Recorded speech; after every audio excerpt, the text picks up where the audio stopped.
Hi friends, Indira English classes में आप सबों का फिर से स्वागत है। हम लोग ऑक्सिलियरी वर्ब पढ़ रहे हैं, है ना। ऑक्सिलियरी वर्ब के काइंड्स को आपने देखा, दो होते हैं, एक प्राइमरी ऑक्सिलियरी होते हैं, एक मॉडल ऑक्सिलियरी।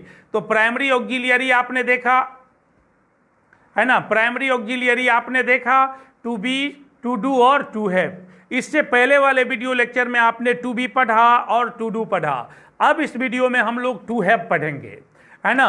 देखिए लिखा है ना, usage of to have, to have का प्रयोग, है ना। यूसेज ऑफ टू हैव है, यानी टू हैव का प्रयोग। देखिए है ना, लिखा usage of to have, to have का प्रयोग। टू हैव के तीन रूप होते हैं। एक कौन कौन होते हैं? एक हैज, हैव और हैड। हैज, हैव और हैड, यहां ब्रैकेट में लिख सकते हैं। टू हैव के तीन रूप हैं, हैज, हैव और हैड। तो ये इसका प्रयोग पॉसेशन दिखाने के लिए होता है। पॉसेशन मीन्स होता है अधिकार। देखिए लिखा है टू शो पॉसेशन, पॉसेशन को दिखाने के लिए, अधिकार को दिखाने के लिए टू हैव का प्रयोग पॉसेशन में होता है। तो इसका ये दिखाता है कि आपका किसी वस्तु पर अधिकार है, या आप किसी वस्तु का मालिक है, उस पर आपका नियंत्रण है, आप उसको अपने नियंत्रण में रखते हैं, इस बात को दिखाता है। तो ये अधिकार जो होता है टाइम के रेफरेंस में होता है। इसके तीन रूप होते हैं, एक प्रेजेंट पॉसेशन होता है, एक पास्ट पॉसेशन होता है और एक फ्यूचर पॉसेशन होता है। तो प्रेजेंट पॉसेशन का मतलब हो गया अभी आप किसी वस्तु का मालिक है, अभी आपका उस पर अधिकार है। पास्ट पोसेशन का मतलब हो गया बीते समय में आप किसी वस्तु का मालिक थे या आपका उस पर अधिकार है। फ्यूचर पोसेशन का मतलब हो गया अभी आपको अधिकार नहीं है, पहले भी नहीं था, आने वाले समय में आप किसी वस्तु का मालिक होंगे या आपका उस पर अधिकार होगा।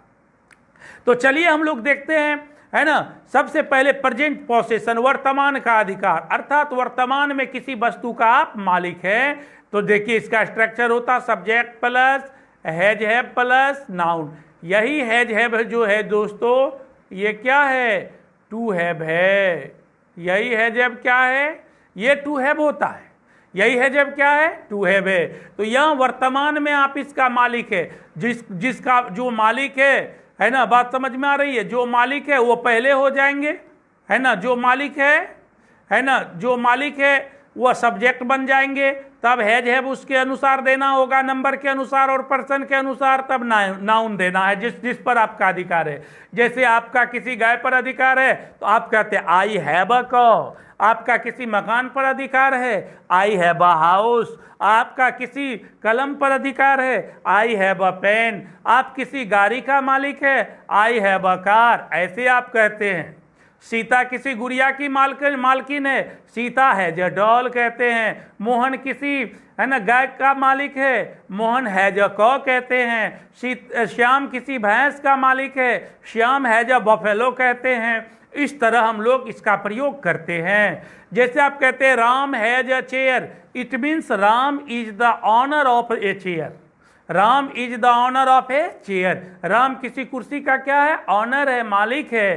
तो ये अधिकार को दिखाता है। इसका हिंदी कई तरह से लोग लिखते हैं, जैसे कि राम के पास कुर्सी है, राम को एक कुर्सी है, या राम एक कुर्सी रखता है। तो इसका मतलब राम का उस कुर्सी पर क्या है? अधिकार है। राम उस कुर्सी का मालिक है। यदि वे लोग एक कार का मालिक है तो आप क्या कहते हैं? They have a car, they have a car. वे लोग कार रखते हैं या उसके पास एक कार है। ये अधिकार को दिखाता है।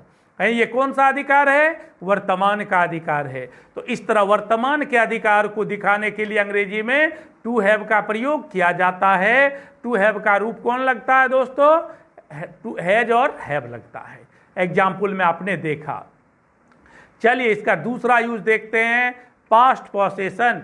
पास्ट पोसेशन का मतलब होता है ना, भूतकाल का अधिकार। आप बीते समय में मालिक थे, बीते समय में आपका अधिकार था और अभी नहीं है, ऐसी बात को दिखाता है। जैसे राम के पास एक कुर्सी, जैसे देखिए इसका पास्ट पोसेशन स्ट्रक्चर देखिए, सब्जेक्ट हैड प्लस नाउन। यही हैड टू हैव है। इससे पता चलता है कि सब्जेक्ट अभी मालिक नहीं है, पहले था, है ना, पहले था। पहले उसका उस वस्तु पर क्या था? अधिकार था। जैसे आप कहते हैं यदि वो एक घर का मालिक था बीते समय में, तो आप कहते हैं he had a house. Sita बीते समय में एक गुड़िया की मालकिन थी, Sita had a doll. Mohan बीते समय में एक है ना गाड़ी का मालिक था, मोहन हैड अ कार।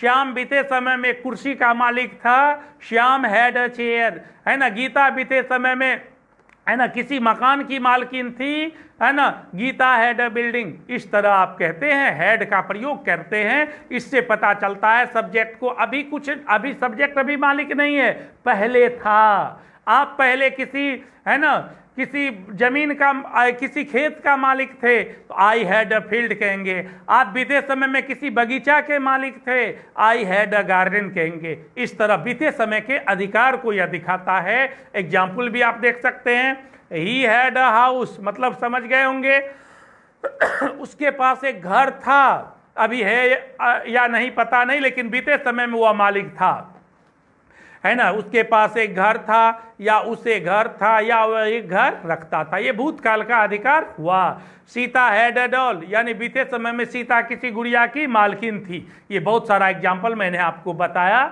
उम्मीद है कि आप समझ रहे होंगे, है ना। और ध्यान से देखिए पूरा वीडियो, लेकिन जरूर देखिए, है ना, पूरा वीडियो देखें, है ना। लाइक जरूर करें, अच्छी लगी तो, है ना। तो एकदम इससे क्या होता है, और एक बात और, यदि आपने सब्सक्राइब नहीं किया है तो इस चैनल को सब्सक्राइब कर लीजिए, पर डे आपके पास इस तरह का वीडियो पहुंचता रहेगा, है ना।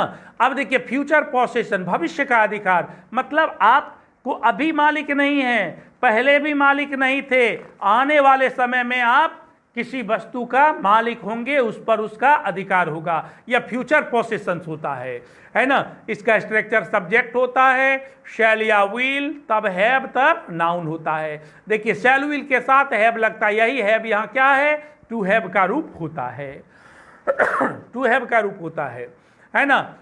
We shall have a bungalow, मतलब अभी बंगला नहीं है, आने वाले, पहले भी नहीं था, आने वाले समय में हम लोगों को एक बंगला होगा या हम लोग एक बंगला का मालिक होंगे, तब कहते we shall have a bungalow, हम लोगों के पास एक बंगला होगा या हम लोगों को एक बंगला होगा, है ना। राधा को अभी कुत्ता नहीं है, राधा को पहले भी कुत्ता नहीं था, आने वाले समय में यदि वह कुत्ता की मालकिन होगी, है ना, तो कहते Radha will have a dog.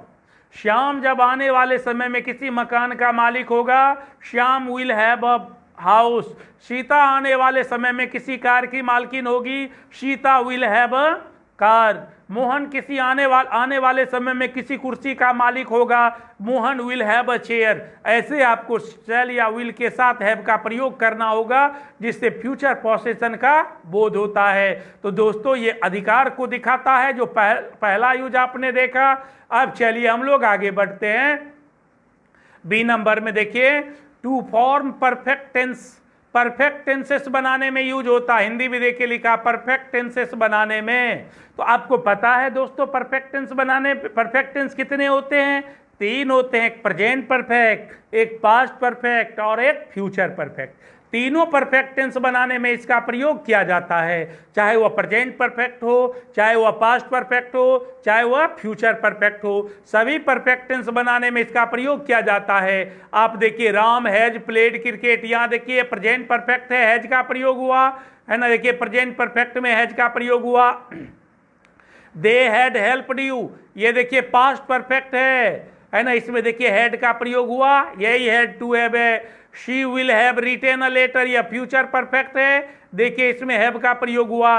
तो चाहे आप प्रेजेंट परफेक्ट या पास्ट परफेक्ट या फ्यूचर परफेक्ट का सेंटेंस लिखिए या बोलिए, उस वह बिना टू हैव का नहीं बनेगा, है ना। इसको आप अच्छी तरह याद रखिए, समझिए, है ना। चलिए हम लोग अगला यूज देखते हैं सी नंबर में, है ना। देखिए लिखा to form perfect continuous tense, है ना। देखा to form perfect continuous tense, perfect continuous tense बनाने में, परफेक्ट कंटिन्यूअस टेंस बनाने में, तो आपको पता है परफेक्ट कंटिन्यूअस कितने होते हैं, 3 होते हैं, एक प्रेजेंट परफेक्ट कंटिन्यूअस, एक पास्ट परफेक्ट कंटिन्यूअस और एक फ्यूचर परफेक्ट कंटिन्यूअस। सभी परफेक्ट कंटिन्यूअस में टू हैव का प्रयोग होता है, टेंसेस के अनुसार हैज हैव हैड का प्रयोग किया जाता है। जैसे देखिए शी हैज बीन, देखिए है ना लिखा she has been singing a song, ये प्रेजेंट परफेक्ट कंटिन्यूअस टेंस है जिसमें हैज का प्रयोग हुआ, ये टू हैव है। Sohan had been doing this work, ये देखिए पास्ट परफेक्ट कंटिन्यूअस हुआ जहां हैड का प्रयोग हुआ जो टू हैव है। My father will have been teaching the children, future perfect continuous tense है, इसमें देखिए किसका प्रयोग हुआ, हैव का प्रयोग हुआ, या फ्यूचर परफेक्ट कंटिन्यूअस टेंस में होता है। इस तरह दोस्तों कोई भी परफेक्ट टेंस हो या परफेक्ट कंटिन्यूअस टेंस हो उसमें टू हैव का प्रयोग किया ही जाता है। चलिए अगला यूज हम लोग देखें, है ना। अगला यूज देखें, देखिए लिखा डी नंबर में to have plus to infinitive. To have समझते हैं ना, वही हम लोग पढ़ रहे हैं। टू हैव का मतलब has have had, to have का मतलब हैज हैव और हैड, इसके साथ टू इन्फिनिटिव। इससे पहले वाले वीडियो लेक्चर में टू इन्फिनिटिव आपको बताया था मैंने। टू प्लस V1 को टू इन्फिनिटिव कहते हैं। To go, to come, to play, to sing, to dance, ये सब टू इन्फिनिटिव होता है ना। ये लिखा to have plus to infinitive show that, यह शो करता है कि a subject is force to do something, कोई सब्जेक्ट कोई कार्य करने के लिए बाध्य या मजबूर है, वह करना चाहता नहीं है लेकिन वह काम करना उसकी क्या है, मजबूरी है, उसको यह दिखाता है। चलिए हम लोग इसको देखते हैं, है ना। हिंदी भी आप देख रहे हैं, है ना। देखिए आगे लिखा है ना, यह देखिए हिंदी भी इसका आप देख रहे हैं। देखिए लिखा है ना to have plus to infinitive, यह दिखाता है कि कोई सब्जेक्ट कोई कार्य करने के लिए बाध्य या मजबूर है, करना चाहता नहीं है ना, बाध्य करने के लिए मजबूर है। यदि आप, है ना, आपको तो पता है प्रेजेंट में यदि आप मजबूर है तो हैज हैव का प्रयोग होगा, पास्ट में मजबूरी होगी तो हैड का प्रयोग होगा, आने वाले समय की मजबूरी होगी तो शैल विल के साथ हैव का प्रयोग होगा, तब टू प्लस V1 का प्रयोग होगा, है ना। जैसे देखिए राम का पत्र लिखना मजबूरी है तो Ram has to write a letter, देखिए हैज है ना, यही टू हैव है, टू राइट हो गया to infinitive. Ram has to write a letter, इसका मतलब राम पत्र लिखना चाहता नहीं, लिखना उसकी मजबूरी है। Ram has to write a letter, यहाँ हैज का प्रयोग हुआ जो टू हैव का रूप है। हिंदी देखिए राम को पत्र लिखना पड़ता है या राम को पत्र लिखना है, या अर्थात वो लिखना चाहता नहीं है दोस्तों, पत्र लिखना उसकी मजबूरी है। आपको बाजार जाना मजबूरी है तो आप कहते हैं I have to go to market. Sita को गाना गाना मजबूरी है, Sita has to sing a song. उन लोगों को यह काम करना मजबूरी है, they have to do this work. Shyam को क्रिकेट खेलना मजबूरी है, Shyam has to play cricket. Mohan को सवेरे जगना मजबूरी है ना, Mohan has to get up early. इस तरह जो है ये टू हैव का प्रयोग, टू हैव के साथ टू इन्फिनिटिव का प्रयोग यह दिखाता है कि आप मजबूर है। ये तो वर्तमान की बात हुई दोस्तों, पास्ट में भी मजबूरी होती है ना। देखिए यदि वे लोग बीते समय में गाना गाने के लिए मजबूर था तो क्या लिखे, they had to sing a song. देखिए हैड का प्रयोग हुआ to infinitive, they had to sing a song. उन लोगों को गाना गाना पराया पड़ता था, चाहता नहीं था गाना गाना लेकिन मजबूरी थी, उसको गाना गाना पड़ता था। बीते समय में आपको पत्र लिखना मजबूरी थी तो आप कहते I had to write a letter. Sita को खाना बनाना मजबूरी थी, Sita had to sing a song. उन लोगों को कलम खरीदना मजबूरी थी, they had to buy a pen.